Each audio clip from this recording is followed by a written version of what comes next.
something like this from Darrell Vaz. He did so in the Shane Alexis case when Shane was running down there in He was the man who came with that information. Yes. He was the man who came with it. So it seems as if his source is ironclad right there in Pika, and he can go there willy-nilly anytime he wish and get any information he so desire. And we must put Darrell Vaz under the microscope, under the pressure, and I believe that what we see here rise to the threshold for Darrell Vaz to do the decent thing and resign, or if not, his boss, the Prime Minister, should fire him.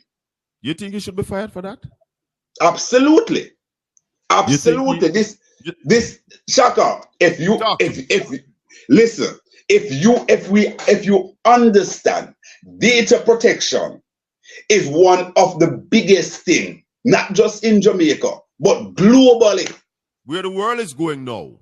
It is something that you have to guard zealously.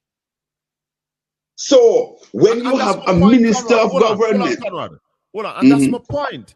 The fact that he's a member of the executive of the country, in the top job of the country, he has privilege, and he will always have access to information that you and I can't get. True. So therefore, you have to show that you can have these information and don't throw them out. But that's what I'm talking about. The fact that he publicized that information, he must be held accountable for it. Yes, but remember now that even your information, your information, and whoever gave him the information, they too, that person too, of the source is also in breach. Because remember that your information is not supposed to be available to any government minister, whether you're a minister of government or not. It's not something that there has to be a special arrangement for one information to be given. And absolutely. That information is going to be delivered to XY. Absolutely. If you and let me just bring or remind Jamaicans of a case that is presently in the court.